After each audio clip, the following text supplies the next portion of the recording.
दोस्तों, आज मैं जो आपको कहानी सुनाने जा रही हूँ वो कहानी है जादुई सोने और चांदी के लहंगे की कहानी। तो चलिए दोस्तों, देखते हैं जादुई सोने और चांदी के लहंगे की कहानी। बहुत समय पहले की बात है। सोनापुर नामक गांव में शीतल अपने 3 बच्चों के साथ एक कच्चे मकान में रहा करती थी। कुछ समय पहले ही शीतल के पति का देहांत हो गया था, जिसकी वजह से तीनों बच्चों की जिम्मेदारी शीतल के ऊपर आ चुकी थी। शीतल अपना और अपने बच्चों का पालन पोषण करने के लिए सिलाई किया करती थी। वो बहुत अच्छी सिलाई करती थी, लेकिन शीतल को उसके हुनर के ज्यादा पैसे नहीं मिलते थे, जिसकी वजह से कभी कभी तो उसे अपने बच्चों के साथ भूखा रहना पड़ता था। शीतल की एक 17 वर्ष की बेटी थी पूजा, और एक 8 वर्ष की बेटी थी सुहाना, और एक 5 वर्ष का बेटा था विक्रम। एक दिन शीतल अपने हाथ का बहुत सुंदर सुंदर तैयार किए हुए कपड़े एक पोटली में बांध देती है। तभी पूजा अपनी माँ से कहती है, माँ, मैं एक हफ्ते से लगातार देख रही हूँ, आप रात दिन सिलाई करती हैं और जो भी अपने कपड़े सिल के तैयार किए हैं आप उन्हें बांध कर कहाँ लेकर जा रही हैं? मुझे तो कुछ भी समझ नहीं आ रहा। और आप क्या करने वाली हैं? पूजा, मेरी प्यारी बच्ची, मैं इन सभी कपड़ों को शहर लेकर जा रही हूँ। तुझे तो पता ही है कि कितनी मेहनत करती हूँ, लेकिन ये गांव वाले हैं कि मुझे ज्यादा पैसे देते ही नहीं है, इसलिए मैं शहर में इन कपड़ों को बेचने जा रही हूँ। वहाँ इन कपड़ों की अच्छी कीमत मिल जाएगी। तुम देखना, अब जो तुम्हें एक समय का खाना मिलता है ना, उसके बाद तुम्हें 2 समय का खाना मिलने लगेगा। पूजा, तुम बड़ी हो, मेरे जाने के बाद अपने दोनों भाई बहन का अच्छे से ख्याल रखना। ठीक है मेरी प्यारी बच्ची, मैं जल्दी कपड़े बेचकर वापस आ जाऊंगी, और जब तक मैं वापस आऊंगी उतना राशन घर पे रखा है। ऐसा कहकर शीतल अपने हाथ से बनाई हुई सभी कपड़ों की पोटली बनाकर और अपने बच्चों से विदा लेकर शहर के लिए निकल जाती है। शहर जाने के लिए रास्ते में एक नदी पड़ती थी, जिसे नाव में बैठकर पार करना पड़ता था। शीतल अपनी पोटली समेत नाव के अंदर बैठ जाती है, लेकिन तभी बहुत तेज तूफान आता है और वो नाव डिसबैलेंस हो जाती है, जिसकी वजह से शीतल अपने कपड़ों की पोटली समेत नदी के अंदर बहकर कहीं गुम हो जाती है। ऐसे कुछ दिन बीत जाते हैं। घर पर पूजा सुहाना अपनी माँ के आने का इंतजार कर रहे थे, और घर में जो कुछ भी राशन था वो भी खत्म हो गया था। तभी सुहाना पूजा से कहती है, दीदी दीदी, पता नहीं माँ कहाँ गुम हो गई है। 5 दिन के लिए कह कर गई थी और आज पूरे 10 दिन हो गए। उन्हें तो अपने बच्चों की चिंता ही नहीं है। उन्हें अच्छी तरह से पता है कि घर में कितना काम राशन था। ये 10 दिन हमने किस तरह से गुजारे हैं हमें पता है। सुहाना, ये माँ के बारे में तुम किस तरह से बातें कर रही हो? माँ मौज मस्ती के लिए शहर नहीं गई, वो हमारे अच्छे के लिए तो शहर गई है। पता नहीं कहीं माँ के साथ कुछ गलत तो नहीं हो गया। मुझे तो बहुत चिंता हो रही है। तुम विक्रम का ख्याल रखना, मैं भी आती हूँ। शहर को जाने वाले रास्ते पर पता करके आती हूँ आखिर बात क्या है। ऐसा कहकर पूजा शहर को जाने वाले रास्ते यानी कि नदी के पास जाकर वहाँ के लोगों से मालूम करती है। तो उसे एक औरत कहती है, अरे बेटी, तुम इस औरत के बारे में तो नहीं पूछ रही जिसे साड़ी पहन रखी थी और हाथ में कपड़ों की पोटली थी? बेटी, उसके साथ तो बहुत गलत हुआ। जैसे वो नाव में बैठी तभी बहुत तेज तूफान आ गया और वो नाव के साथ बहकर पता नहीं कहाँ चली गई। लगता है अब तुम्हारी माँ जिंदा नहीं रही। नहीं नहीं आंटी जी, ये नहीं हो सकता। हमारी माँ हमें अकेला छोड़कर नहीं जा सकती। वो तो शहर जा रही थी, अब हम उनके बिना कैसे रहेंगे? और घर पर विक्रम कितना छोटा है, वो माँ के बिना कैसे रहेगा? और घर पर तो राशन भी नहीं है, अब हमारा क्या होगा? माँ, आप तो हमारे अच्छे के लिए शहर जा रही थी। वो औरत पूजा को दिलासा देती है और पूजा उदास होकर घर आ जाती है और घर आकर अपने छोटे भाई बहन को और अपनी माँ की मौत के बारे में बता देती है।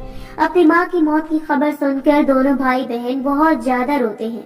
तभी पूजा सुहाना और विक्रम से कहती है, हमारी किस्मत में जो भी लिखा था वो हमारे साथ हो चुका है। अब तुम्हारी बड़ी बहन है तुम्हारे साथ। मुझे थोड़ी बहुत सिलाई करनी आती है, इसलिए मैंने सोचा कि मैं बुटीक पर जाकर नौकरी करूंगी और वहाँ से जो कुछ भी पैसे मिलेंगे उससे तुम दोनों को पालन पोषण करूंगी। तुम्हें परेशान होने की जरूरत नहीं है। बस मेरे प्यारे बहन भाई, आज और पानी पीकर अपना गुजारा कर लो। और अगले दिन बुटीक पर जाती है। तभी बुटीक मालकिन कहती है, देखो, पहले तुम्हें हमें लहंगा सिला के देना होगा। कहीं तुम हम देख तो ले कैसी सिलाई कर लेती हो, उसके बाद हम तुम्हें नौकरी दे पाएंगे। मालकिन के इतना कहते ही पूजा सिलाई मशीन पर बैठ जाती है और बहुत मेहनत और लगन से एक बहुत सुंदर लहंगा सिलकर तैयार कर देती है। जिसे देखकर बुटीक मालकिन दंग रह जाती है और वो तुरंत उसे नौकरी दे देती है और एडवांस पैसे भी। अब पूजा अपने घर के लिए बहुत सारा राशन लेकर जाती है और शाम को स्वादिष्ट स्वादिष्ट अपने दोनों बहन भाई के लिए खाना बना कर देती है।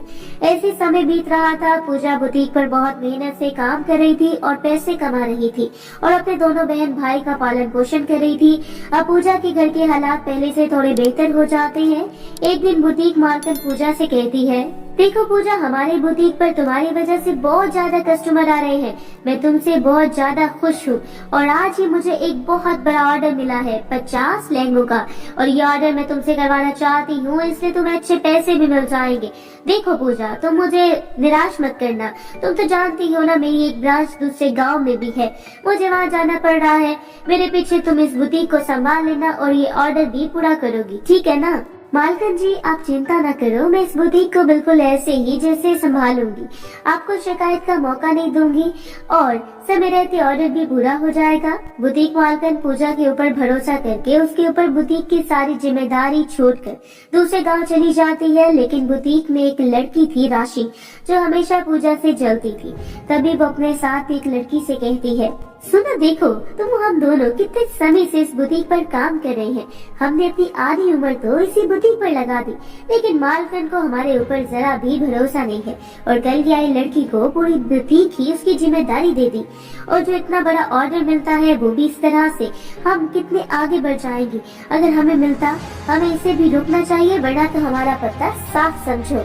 हाँ यार राशि, तुम बिल्कुल सही कह रही हो, लेकिन तुम्हें ज्यादा चतुर और चालाक कौन हो सकता है? अब तुम ही कोई प्लान बनाओ कि तुम इससे पूजा की बच्ची को किस तरह से रास्ते से हटाती हो। इतनी आसानी से तुम इसको रास्ते से नहीं हटाओगी।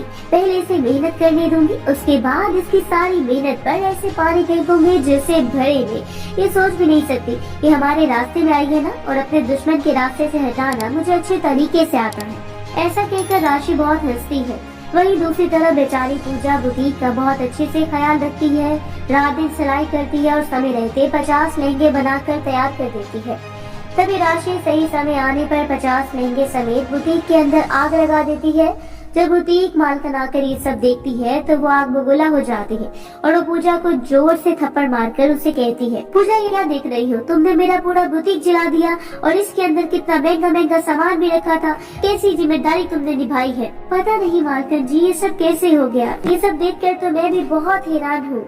मालकिन जी आपके सामने ड्रामा कर रही है। आपको नहीं पता आपके पीछे हमने अब हमसे कितनी आपकी बुराई करती थी, आपको बर्बाद करने के लिए, तो इसलिए आपके बुटीक में आग लगाई है। पूजा, मैं नहीं जानती कि तुमने मुझे कौन सी दुश्मनी निकाली है, लेकिन मुझे मेरे पूरे 20 लाख का नुकसान किया है।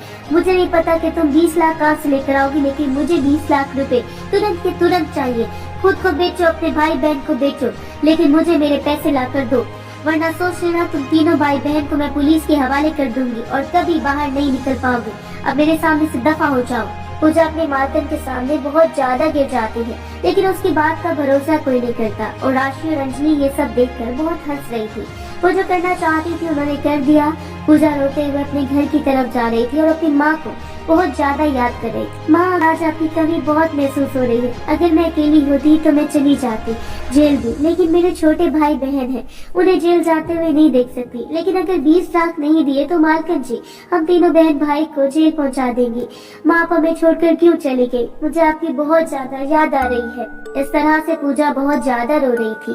तभी वहाँ पर पूजा की माँ की आत्मा आती है और वो पूजा से कहती है, बेटी मैं तुम्हें छोड़कर कहीं नहीं गई, मैं तुम्हारे साथ हूँ। माँ कभी अपने बच्चों को अकेला नहीं छोड़ती, चाहे वो इस दुनिया से क्यों न चली जाए।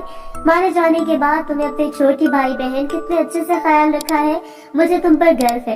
तुम बहुत अच्छी बहन हो बेटा। मैं तुम्हें जादुई सोने और चांदी के 2 लहंगे देती हूँ। जादुई सोने के लहंगे से तुम्हें बहुत सारी धन दौलत मिलेगी और जादुई चांदी के लहंगे से तुम बुटीक की मालकिन को उसकी सच्चाई दिखाना कि बुटीक के अंदर क्या हुआ था।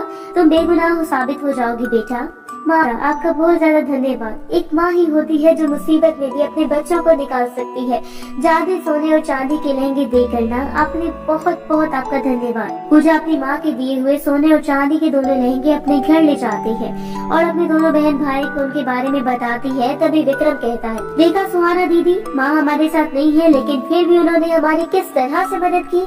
अगर लहंगे नहीं देती तो आज हम जेल में होते।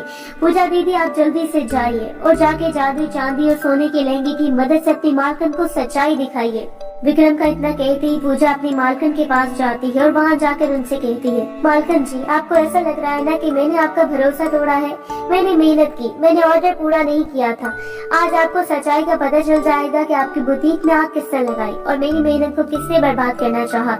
ये कोई मामूली लहंगा नहीं है, ये जादुई चांदी का लहंगा है। इसकी मदद से आपको पता चल जाएगा कि जब हम दोनों यहाँ पर नहीं थे तो यहाँ पर क्या हुआ था।